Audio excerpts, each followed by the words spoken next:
Bonjour et bienvenue à cette capsule UHD Photo. Aujourd'hui, nous allons répondre à cette question. Est-ce que le fait de piloter un drone fait de nous automatiquement un pilote? Évidemment, c'est sûr que Transport Canada utilise le terme pilote pour décrire les personnes qui finalement utilisent un SATP, donc un système aérien télépiloté. Alors pour eux, c'est des personnes qu'ils considèrent comme des pilotes. Puis en fonction aussi, évidemment, de la définition du dictionnaire, quelqu'un qui conduit un drone, en tant que tel, c'est un pilote. C'est sûr que dans la communauté des vrais pilotes, quelqu'un qui se dit être un pilote de drone, c'est sûr que ça fait bien rire tout le monde, là. Mais mon avis personnel là-dessus, c'est sûr qu'à la base, on va quand même se fier sur ce qui est écrit dans le dictionnaire, là.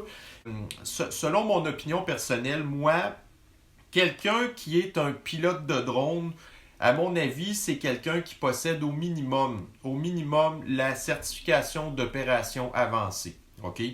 C'est sûr que la personne qui a la certification d'opération de base a quand même dû faire un examen en ligne, Transport Canada, en fait, là, avec plusieurs questions qui finalement ont rapport avec le monde de l'aviation en général et aussi la réglementation qui s'applique au pilotage de drone. OK? Mais quelqu'un qui a son certificat d'opération avancée, tant qu'à moi, cette personne-là a passé vraiment par un processus qui est beaucoup plus sérieux. OK? Déjà à la base, l'examen en ligne est vraiment beaucoup plus difficile, là. Au lieu d'avoir une note de passage de 65%, ça lui prend 80%. La personne a beaucoup moins de temps pour faire son examen et elle a aussi beaucoup plus de questions à faire que la certification de base. Ça, c'est l'étape 1. Ensuite, la personne, une fois qu'elle a passé son examen, elle doit par la suite faire une révision en vol. Donc là, à ce moment-là, c'est un évaluateur en vol qui a été approuvé par Transport Canada. Un évaluateur en vol aussi qui travaille avec une école de pilotage qui est approuvée par Transport Canada et qui doit évidemment respecter beaucoup de critères, dont entre autres le guide de l'évaluateur en vol pour être en mesure de faire les révisions en vol pour les candidats qui veulent passer au travers de ça. La révision en vol, non seulement le candidat va devoir répondre de nouveau à des questions qu'il a déjà eues dans son examen en ligne, mais en plus, il va devoir aussi expliquer à l'évaluateur en vol qu'il connaît vraiment bien son appareil, qu'il connaît bien les mesures d'urgence. S'il arrive finalement une situation où le pilote perd le contrôle de son drone ou n'importe quoi, donc l'évaluateur en vol, lui, va vraiment avoir évalué les aptitudes de cette personne-là de pouvoir se sortir d'une situation qui pourrait finalement être dangereuse, causer des dommages matériels, blesser des personnes ou n'importe quoi. Alors moi, quelqu'un qui va me dire qu'il a son certificat d'opération avancée, déjà à mon avis, je pense que cette personne-là mérite déjà plus son titre de pilote que quelqu'un qui a un beau petit Mavic Mini, qui n'a pas immatriculé rien, il n'a pas passé d'examen, il ne connaît pas son drone, c'est son premier drone, il n'a jamais rien fait de voler d'autre de sa vie, il ne connaît rien finalement, puis il s'amuse avec ça. Donc c'est sûr qu'il y a quand même un très grand écart au niveau des connaissances théoriques et pratiques, je pense. Alors oui, quelqu'un qui aurait vraiment son certificat d'opération avancé, je le considère comme un pilote à cause du processus, de ses connaissances, de sa pratique, du sérieux aussi qu'il a mis là-dedans.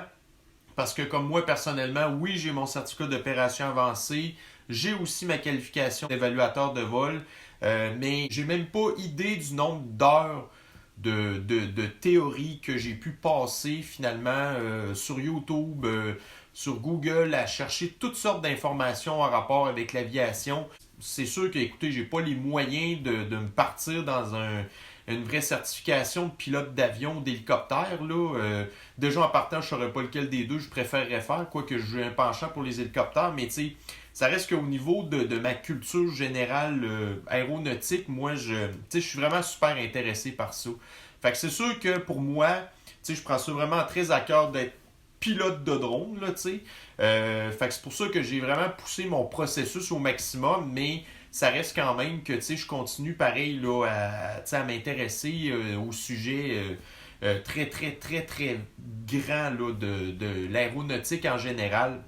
Alors moi, j'ai pour mon dire que quelqu'un qui fait son certificat d'opération avancée, ben c'est quelqu'un un petit peu qui a des connaissances qui vont au-delà finalement de sa capacité à pouvoir seulement piloter un drone. Là, fait que, donc c'était mon humble avis, évidemment. Vous êtes tout à fait libre de passer vos commentaires là-dessus.